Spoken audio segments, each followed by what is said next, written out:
ইনকিলাব মঞ্চের মুখপাত্র শরীফ ওসমান হাদি ইতিমধ্যে সন্ত্রাসীদের গুলির ঘটনায় মৃত্যুবরণ করেছেন। ইন্না লিল্লাহি ওয়া ইন্না ইলাইহি রাজিউন। আমার জানা বিষয় হলো, শরীফ ওসমান হাদির এই মৃত্যু কি শাহাদাতের মৃত্যু হিসেবে গণ্য হবে? প্রিয় দর্শক, কোনো মানুষের মধ্যে যদি আল্লাহর সন্তুষ্টি লাভের আশায় মানুষের কল্যাণ সাধনা, ইনসাফ প্রতিষ্ঠা করা, মুসলিম মিল্লাতের চেতনা ধারণ করা এবং মানুষের অধিকার আদায় করার মানসিকতা থাকে এবং সেটার জন্য তিনি যদি লড়ে যান, সংগ্রাম করে যান, এমত অবস্থা যদি তার এই চেতনার কারণে তিনি আক্রমণের শিকার হন এবং মারা যান, সন্দেহাতীতভাবে তিনি শাহাদাতের মর্যাদা লাভ করবেন ইনশাআল্লাহ তাআলা। ইমানদারের মধ্যে যদি আল্লাহর সন্তুষ্টি লাভের জন্য জীবন বাজি রাখার মানসিকতা থাকে এবং তার অসৎ কাজে বাধা প্রদান, অন্যায়ের বিরুদ্ধে তার প্রতিরোধ এবং ইনসাফ প্রতিষ্ঠার মানসিকতা লালন করার কারণে তিনি যদি আক্রমণের শিকার হন, তাহলে সেক্ষেত্রে তিনি অবশ্যই শাহাদাতের মর্যাদা লাভ করবেন। সেই জায়গা থেকে শরীফ ওসমান হাদিকে আল্লাহ তাআলা শাহাদাতের মর্যাদা দান করুন, আমরা সেই দোয়া করি। আর এমনিতেই নবী সাল্লাল্লাহু আলাইহি ওয়াসাল্লাম বলেছেন, মান কুতিলা দুনা দামিহি ফাহুয়া শাহীদ। যে ব্যক্তি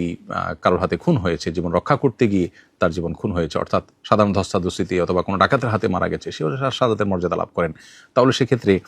দ্বীনের কথা বা মুসলিম মিল্লাতের কথা বা মুসলিম চেতনার কথা বা ইনসাফের কথা বা মানুষের অধিকারের কথা যদি কেউ বলতে যান মুসলিম হয়ে এবং আল্লাহর কাছ থেকে যদি বিনিময়ে আশা করেন, তাহলে তিনি অবশ্যই শাহাদাতের মর্যাদা লাভ করবেন। অনেকে আছেন যারা বিপ্লবী মানসিকতা ধারণ করেন, তারা অন্যায়ের বিরুদ্ধে সংগ্রাম করেন, তাদের সে সংগ্রামকে আমরা অবশ্যই শ্রদ্ধা করব,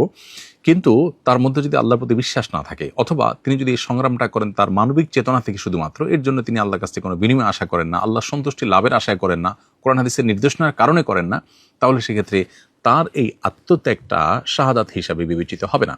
শাহাদাত বিষয়টা আসলে নিয়তের সাথে সংশ্লিষ্ট বিষয়।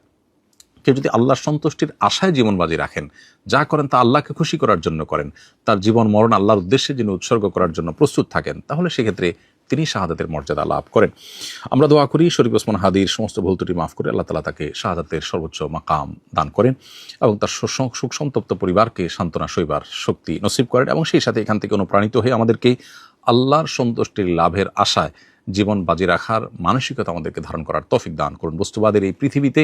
আমরা বেশিরভাগ মানুষ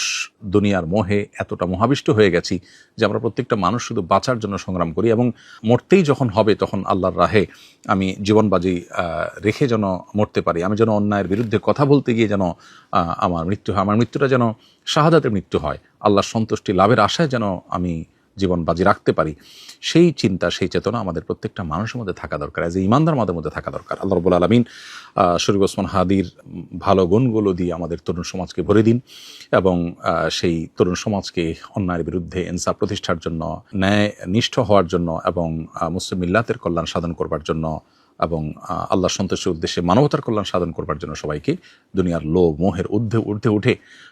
আল্লাহর উদ্দেশ্যে নিজের জীবনকে উৎসর্গ করার এবং নজরানা পেশ করার তৌফিক আমাদেরকে দান করুন। আস-সুন্নাহ ফাউন্ডেশন, উম্মার স্বার্থে সুন্নাহর সাথে।